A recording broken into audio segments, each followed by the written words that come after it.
Hey guys, your boy Chili here. Welcome back to C++Asio. In the last video, we implemented our callback hell, and now I want to take a little step back and just look at some fundamentals. Let's dig into some theory about how this stuff actually works, and specifically, I want to understand this IO context object because it seems at the heart of everything. So we're going to understand IO context. What does this IO context.run actually do for us, and why is it that whenever we create a socket, like here, we got to pass in an IO context, or whenever we create a resolver, we got to pass in the IO context? Why is that? What is this thing actually doing? Now, to understand what the IO context and the other ACO objects like socket and resolver, to understand what they're doing, it helps to understand, what's happening at the OS layer. Because that's what ACO sits on top of. That's what ACO has to interact with. So that's going to influence the design of ACO. And Windows has a lot of different ways to do asynchronous operations, right? Obviously, there's blocking. You always got blocking, right? The good old blocking. Dumb, but easy. And then Windows also directly supports callbacks. And it's very interesting. It's just like in here, you pass it a function that it's going to call when the operation is done. And interestingly, it actually works very similar in that, just like here, when we have to call iocontext.run in order to execute those, because you execute them, you donate the thread that's going to execute them. Just like we have to call iocontext.run in Windows, there are a bunch of functions like, for example, sleepex, and it takes in a Boolean alertable. And if you say that this is true, then what this is saying is that, okay, if we ever get a callback, this thread isn't going to wake up, but it's going to execute that callback. So in a sense, sleepex and many functions like it are analogs to ACO's iocontext.run. So you can do callbacks in Windows. There's other weird things like you can do. Like, for example, in Windows sockets, you can give it a window handle, and when the operation is done, it will post a Windows message to your message pump, and that is how you can get asynchronous notification and handle it in there if you want. But by and far, the most fundamental way to do asynchronous in Windows is using something called overlapped input and output. And you can use this for sockets. You can also use it for files, named pipe, and the serial port, and maybe some other things that I've forgotten about. But you can use it in all bunch of different places. So let's learn about how that works. So let's say you want to write a bunch of bytes asynchronously. It could be to a socket, it could be to a file or a named pipe, but you're going to have to tell it, what is my destination to write to? And then you're also going to need your buffer of bytes to write. So these are the two main things that you're going to give to your write function. And typically, it is going to give you out, because it's Windows, you're going to give you out an error code. Now, if you were doing things asynchronously with overlapped I/O, it's going to give you one more thing. It's called an overlapped structure. And we'll just call it that's our ticket. That's our little stub. And when you initiate a write operation asynchronously with overlapped I/O, it is going to return immediately. And it's going to output this ticket, and it's going to output an error code. Now, the error doesn't tell you whether the operation has succeeded because the operation hasn't completed yet. It returns immediately. The error only tells you, if you did something really stupid, like you passed it a null buffer or your destination is invalid or something like that. But otherwise, it's going to say, everything's okay. I'm going to start this operation. Here is your ticket. And then what you do with that ticket is you pass that in to another function. We'll call that one getResult. Now, getResult is going to poop out another error code. Well, this error code tells you the status of the operation. So let's make things concrete here. So if you were working with a file or a named pipe, you would call writeFile. You would pass it the handle to the thing that you're trying to write to and the buffer, and you would pass it a pointer to this overlapped structure, which is your ticket. And this operation is going to write into that ticket, initialize it, and it is going to return bool telling you whether your initiation of the operation succeeded or not. And then once you have your ticket, you can then proceed to call getOverlappedResult. And that is going to return, well, it's a little annoying because this thing actually returns a bool. So if it returns true, that means that the operation has finished successfully. If it returns false, then you have to call getLastError. And you could get incomplete, meaning the thing is still running. You got to check back later. Or you could get back a different error code, meaning that something went wrong. The operation just failed. It's done and it is bad. So it's a little ugly and annoying, but error codes are usually like that. But at the end of the day, you call getResult, you get an error, which is either done and it's good, or still working, or a big oof. And if it's done and it's good, there's another thing you get out, which is, the number of bytes that were transferred, which is only really applicable to when you're reading or writing. So what you can do is you can initiate your write, get your ticket, and while this write is in flight, you can initiate more writes. You can initiate 3 or 4 and get lots of tickets. And now all these operations are happening, in parallel, basically. So the basic flow is you initiate with a function like write. Then sometime later, you're going to call getResult. And when it returns done, good, then you can look at how many bytes were transferred and use that information to process what was in the buffer. If you're reading, you're going to want to process what's in the buffer. That is the general flow of things. Now, the question is, of course, how do I know when the operation is done and I should call getResult? And of course, you could just call this in a loop. You could basically poll it as long as it's, it returns still working. You just kind of poll, maybe you sleep a little bit and keep polling until you get done, and then you can proceed to process. But that's a smooth brain way of doing things. It's only like one step above just calling the blocking function, right? Now, Windows has got your back here because this overlapped structure, it has a member where you can set a Windows event object. So you can separately create your own Windows event object. Set it in the overlapped structure when you give it the pointer. So when you're calling the write, you give it a pointer to an overlapped. You can initialize it with an event already in there. And what that means is that now the operation that is initiated from here, your op, is going to set that event when it completes. And so now instead of, looping and polling getResult, what you can do is after you've set all your little duckies in flight, you can now do a wait, pass it the handle to this event, and your thread will go to sleep and it will wake up immediately when this operation has completed. Then it can call getResult and then it can go on its merry way. And now when you call getResult, you are not expecting this one. This one should never happen because you are signaled that this thing is done. So you should either get the done or you should get the oof. Either way, depending on which one you get, you're going to proceed. All right, so let's look at a little scenario here. Let's say you got some processing, a sequence to run with 3 asynchronous operations. Let's say you connect, then you send, then you receive. And you want to run, n of these sequences in parallel. So we'll call these things strands. So you're going to run that sequence in 3 separate strands. So in each of these 3 strands, we can initiate the 3 asynchronous operations. We get out our tickets, and now we have to wait. So let's just wait on the first one. So we're going to wait first on A. And then when A is done, we can process it. We can initiate B.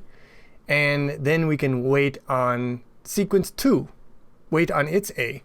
And maybe it's already done, and it'll just basically finish immediately, and then we can start processing its B. And then we can wait on this one. And then when all of our strands, all the A's are completed, then we can go on to B. And that might seem great. We're keeping multiple operations in flight. We're handling them in order.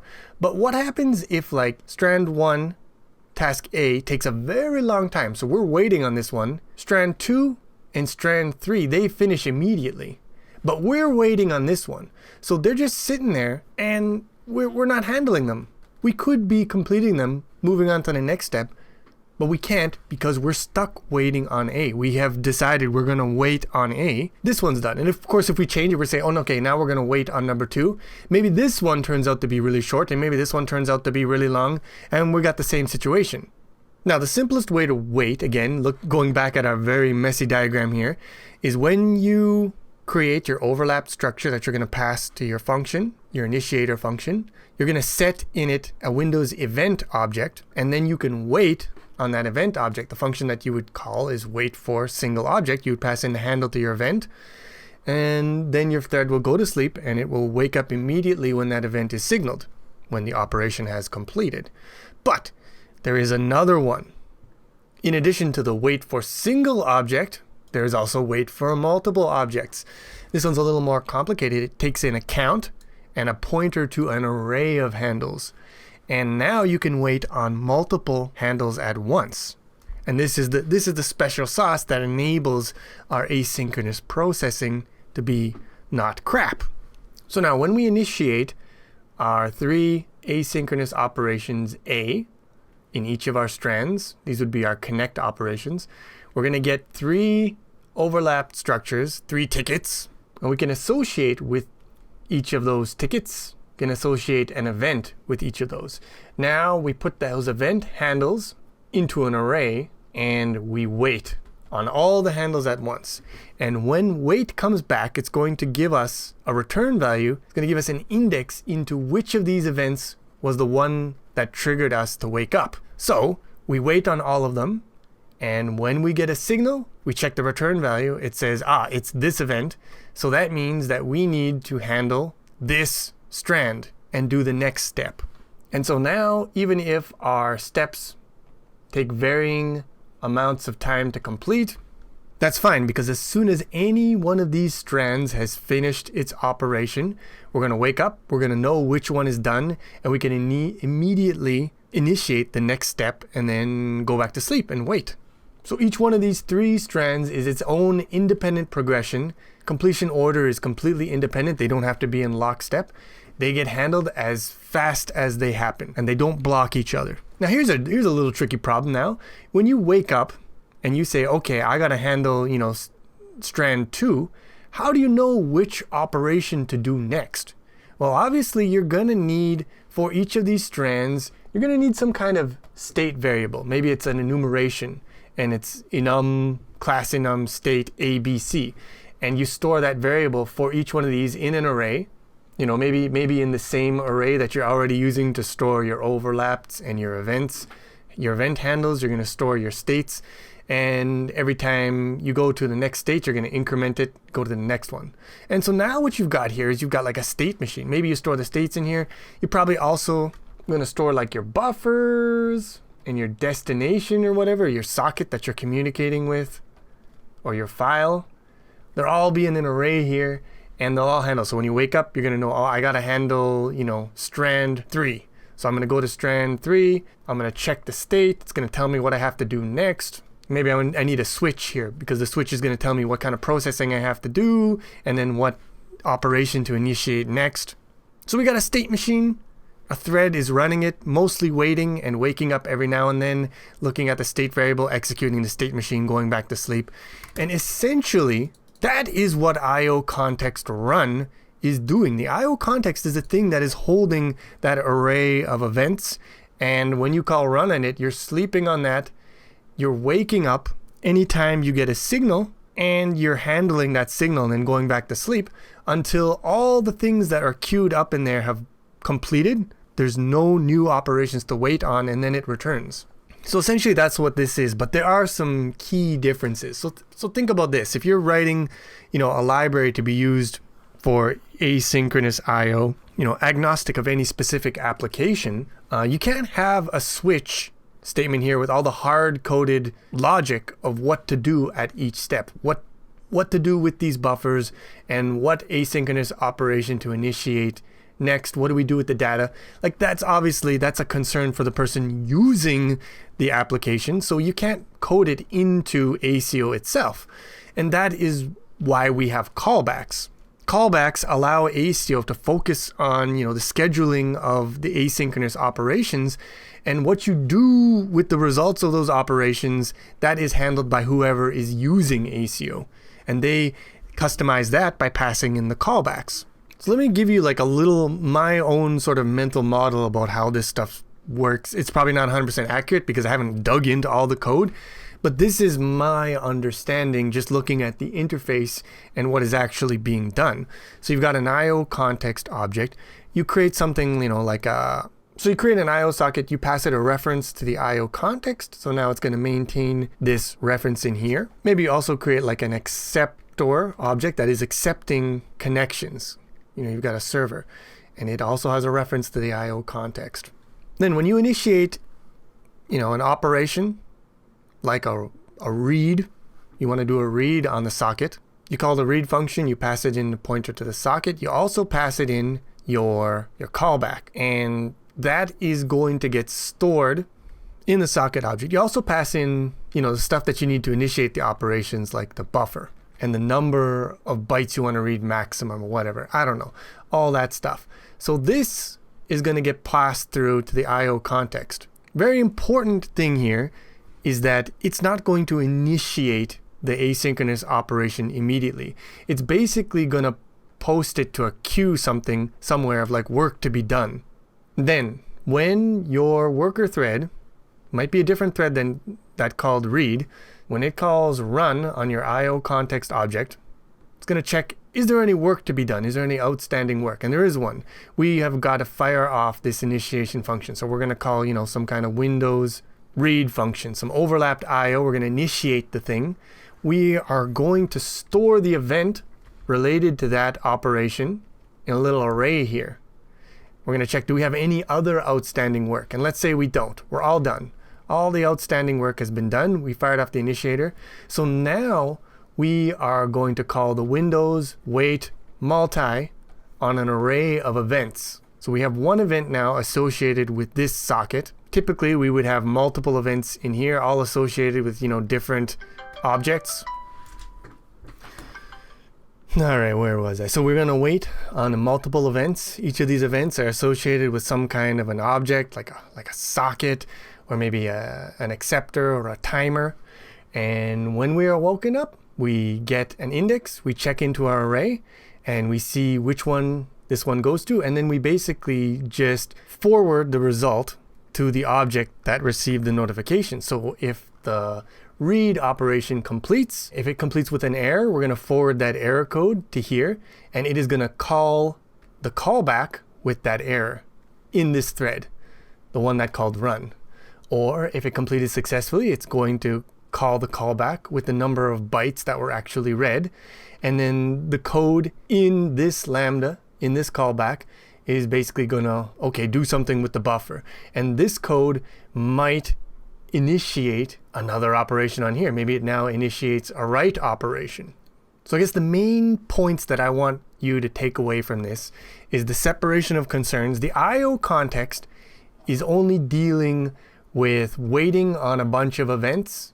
And when it wakes up, it gets a signal, it forwards that result to the appropriate object that is going to handle them. And it's also possible to queue up tasks onto the IO context that the thread is going to run. Like, for example, when you call read on a socket, it is going to queue up a task to initiate the Windows read operation, and that will only be run when some thread calls run. So when you call read, let me show you an example here in our code. So when you call the very first async resolve, you might think as soon as you call this, that operation is fired off. And then we can go do other stuff. And then when we call run, it'll get the result. But that's not true. When you call async resolve on the resolver is only going to queue up something into the IO context. And it will only start that operation after you've called run. So nothing happens until you call run. It's one important thing to be aware of. So the IO context is all about queuing up tasks and waiting on events and forwarding their results. These individual objects, they have knowledge about all the different kinds of things you can communicate. So they hold all the logic that is specific to a Windows socket or a Unix, Linux socket or a Windows, named pipe or whatever, a file.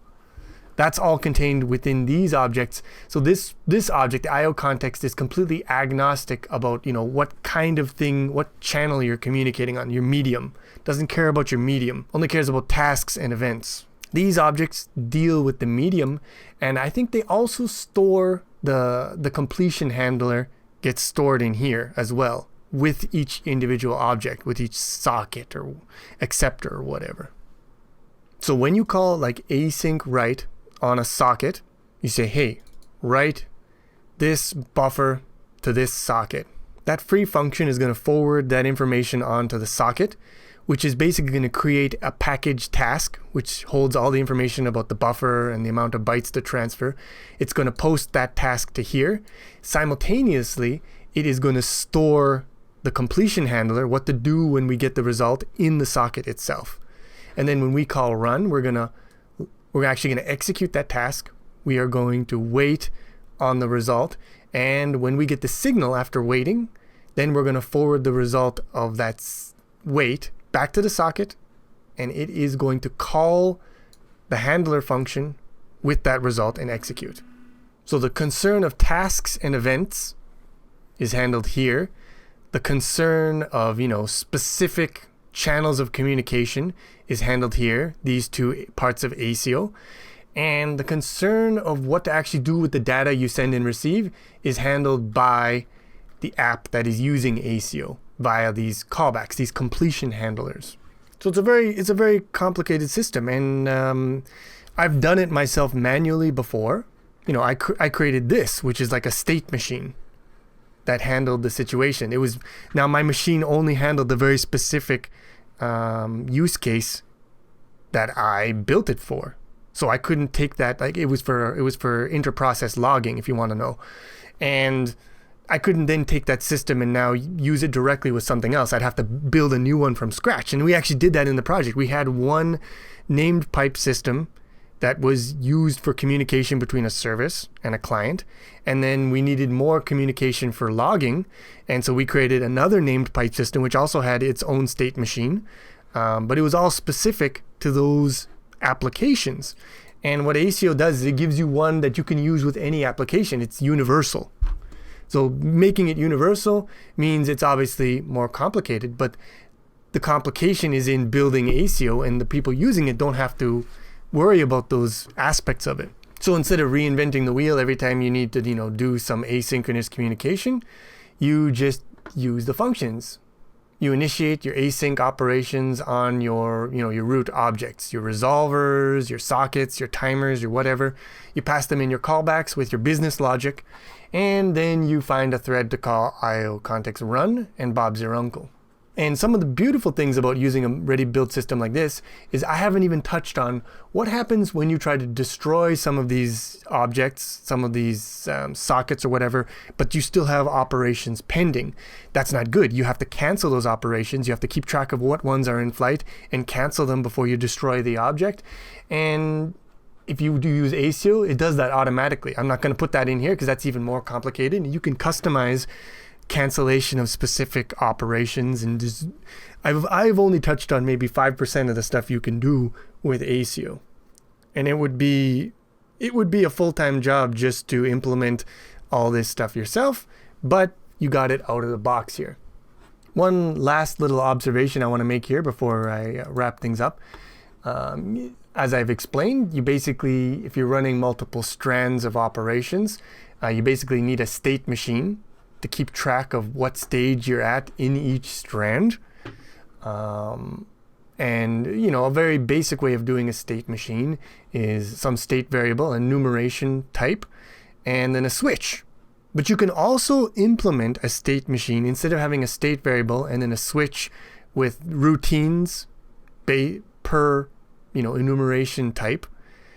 You could transform that into a system that uses callbacks. So the state variable now is the callback, and instead of doing a switch and then executing the code, you just execute the callback directly.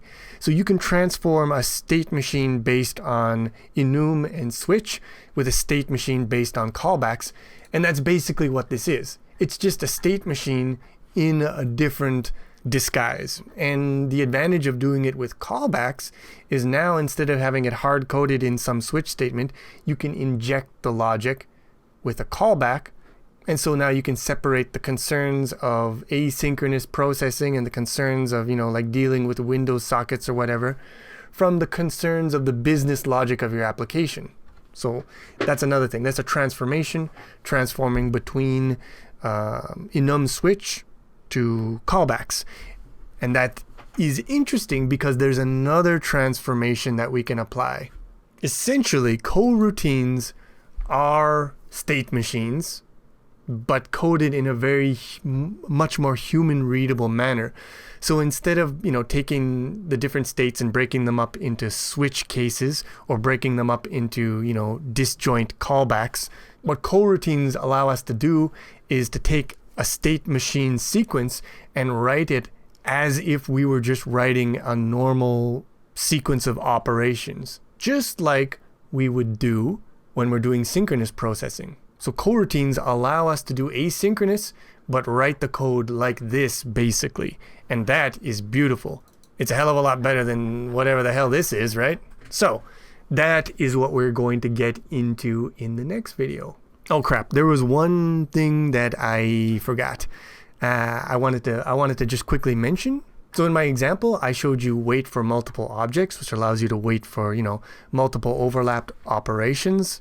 But in reality, Asio is using something that's a little more complicated, and that is called IO completion ports. So I think wait for multiple objects, you can only wait on like a maximum of, I think, like 64 objects or something. IO completion ports basically unlimited on the amount of things that you can wait for. And you can also have multiple threads waiting on those events at the same time, and then basically the events get queued up and then dispatched to your different threads. And it's complicated. I've never actually done it manually myself, but it's more efficient than wait for multiple objects, and it's more scalable. And when you use Asio, you just get this out of the box. So I've never had to actually, write it myself. But I just know that this is actually how it works under the hood in Asio. And if you're unlucky like me and you get errors because you're not using Asio correctly, you might just end up in a source file that contains the words IOCP, and this is what it's referring to. But until then, thanks for watching. Hope you enjoyed this one. If you did, please click the like button, helps a lot. And I will see you again with some more C++ Asio.